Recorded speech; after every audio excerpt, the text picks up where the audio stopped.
Are you serious? Are you serious? Well, we now know why this plane crashed.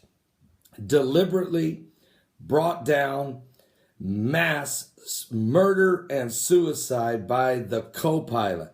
We have the co-pilot's name. Heidi just researched this. His name was Andreas Lubitz. That's Andreas Lubitz.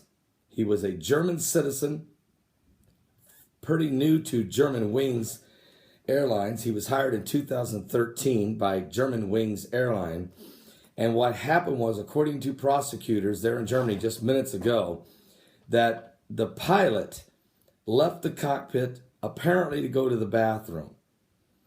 Had a chair there, which kind of protects the door. So when he can come back and easily can access back into the cabin.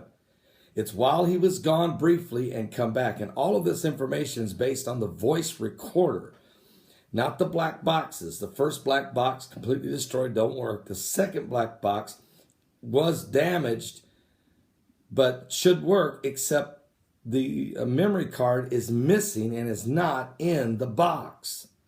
But the voice recorders on the plane do record, and we found that, and it worked. It shows that the pilot left the cockpit.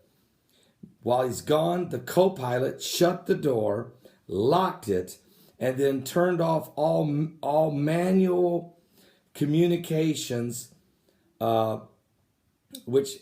just shut down the immediately. He shut the door, locked it, and started the descent of the plane, and shut down communications with all the tower. So when the pilot come back and tried to get in the cockpit, he couldn't get in. He's locked out. Now, there are other mechanisms for just the pilot and the flight attendants to be able to open the door from the outside if it's locked. But that mechanism was turned off also by the co-pilot from the inside. That's to prevent terrorists from getting into a cockpit if they take over a plane and are holding a flight attendant hostage. They can override it from the inside. So because you always think the enemy is going to be a hijacker, you're not thinking that the enemy is in the cockpit. But see, now the enemy, they don't have to hijack planes no more, folks. Just get the enemy in the driver's seat. That's all you got to do, and it's over. And that's what happened here. The co-pilot. Now, when the pilot couldn't get in, he begins knocking on the door. And he knocks on the door, but he has never let in. The voice recorder shows that the co-pilot is breathing. They can hear him breathing, but he never answers the pilot. He never responds to the tower that's asking him, what's the problem? Why are you descending? And the plane keeps going down. Now, the pilot knows the plane's descending.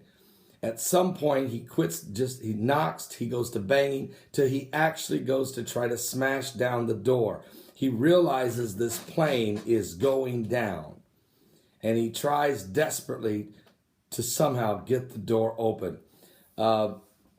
Andreas Lubitz is the co-pilot. Without question, the prosecutors, these are the prosecutors' words, without question, he deliberately took down this plane. What was his motivations? That's your next question. Now, the pilot's name was Patrick. I don't know the pilot's last name, but I do know the co-pilot, who's the one who did it all. And that's Andreas Lubitz. Andreas Lubitz. He locked out the pilot. The pilot is heard trying to smash his way back into the cockpit, according to one source, which is the voice recorder. The pilots were trained at the flight school in Bremen, Germany.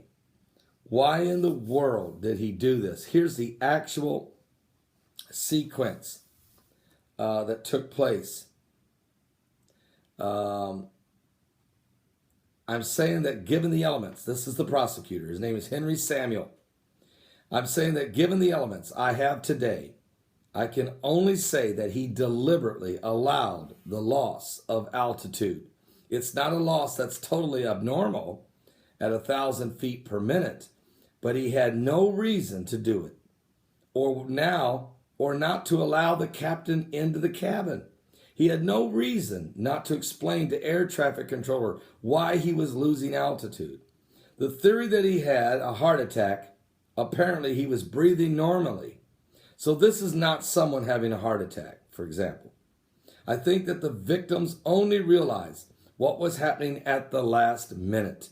And I think that he voluntarily refused to open the door and turn the button to bring the plane down. Co-pilot is a German nationality. As we said, his name is Andreas Lubitz. I don't know his ethnic origin. He is not listed as a terrorist, if this is what you mean. Well, since September of 2001, the U.S. imposed a double security system. There is a security code, either a camera to recognize the person outside, then you need to action to open the door. Now, this plane was from 1991, so it's an older plane that did not have this mechanism. Once you go out of the door, it locks. It's an auto-locking system. The co-pilot gave brief, laconic responses to the captain. It wasn't a real dialogue. When the captain talked about the checklist for landing, the responses of the co-pilot were short. It wasn't a real exchange. To my knowledge, there was no particular panic as the co-pilot breathing was regularly.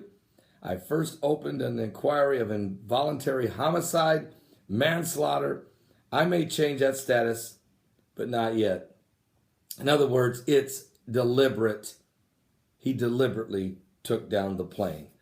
Folks, this is a horrific situation here. 150 people are dead, including school children, including 2 babies, including 2 opera singers out of Germany, including 3 Americans. One worked for in a government agency that has to do with intelligence. There were also 2 Iranian journalists on board. But the real culprit here, folks, was the co-pilot. He murdered 149 people and took his own life. The question is, what was his motivation? What was his religious background? Who is Andreas Lubitz? We'll continue to dig. Heidi's already doing research on it. We'll continue to dig. I want to thank Heidi for bringing me the name of the pilot. I'll be right back with more current world events and how they relate to Bible prophecy.